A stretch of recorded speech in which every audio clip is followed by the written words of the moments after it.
What is going on, boys? Welcome back to another video. Today I'm going to be teaching you how to be really good in Hot Zone. Hot Zone is one of those game modes that just doesn't get a lot of love. Not a lot of people play it, and I think it's because a lot of people just don't understand it or don't really know how to play it. So today I'm going to be teaching you how to be good at it.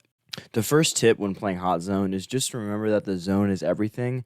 Nothing else really matters other than the zone and some kills and I guess map control, but the zone is literally everything. You win if you stay in the zone, so all of it is really dependent on map control and how often you're going to be in that zone.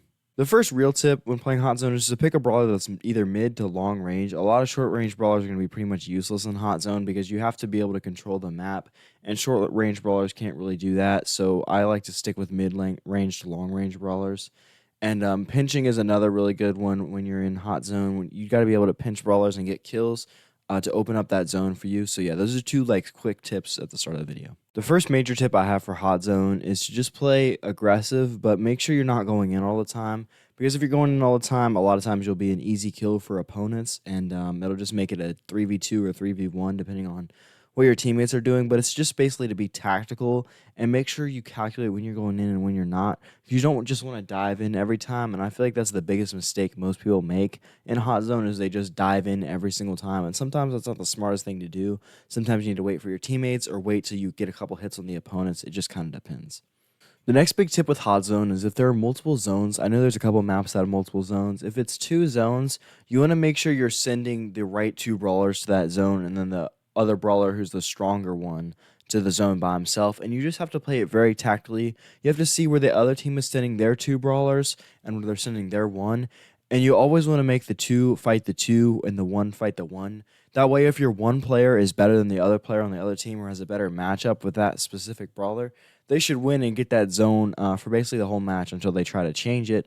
And then on the other zone, you can just be fighting a 2v2 normally. There's a lot of strategy that goes into this, and honestly, you just kind of have to get a team of players that play together, not randoms, that know what they're doing. And most of the time, if you're playing Hot Zone with people you know you're going to win versus randoms, because randoms just don't know any better. But if you can figure out which zone you're going to go to and how to cover those zones, you'll win a lot more matches. There's a couple maps that have 3 hot zones on them, and these are some of the most complicated ones. There's really not really much you can do strategy-wise. The thing I recommend doing the most is just send your one player down to that last zone on the other side. And if there's 2 players on that last zone, you can probably capture the 2 zones towards you. And that's what you want to focus on doing at the beginning of the match is just getting those 2 zones down. And then you can kind of push hard for that 3rd zone and get it.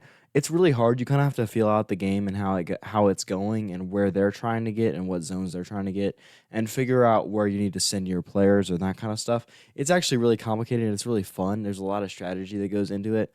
But with that 3rd zone, you just got to be careful and make sure you're kind of adapting to what the other team does. The next tip I have when it comes to Hot Zone is if there's a choke point on the map, make sure you have a thrower because a lot of times if a thrower or even a splash damage brawler has a choke point on the map, they can do massive damage to brawlers and keep them kind of behind that choke point to where you can control the zone easier. Like dueling beetles and some or not dueling beetles, whatever map it is where it goes in and like the choke points in there. That one is insane. Pick throwers on those maps because you can really control the zone easily like that. So yeah. The last tip when it comes to Hot Zone is to just make sure you're not diving in every time. I know I've already mentioned this, but it really is what people do wrong, and it's like one of the biggest things in Brawl Stars, even like in the whole game in general. It's one of the biggest things people do wrong is in Hot Zone they just dive in all the time. Don't dive in every single time. Yes, you want to be aggressive and control the zone, but diving in all the time is not something you want to do in Hot Zone. I can't overstress that enough. But anyway, thank you guys for watching this video. I hope you got something out of this video, and yeah, I guess I'll see you in the next one. Peace out.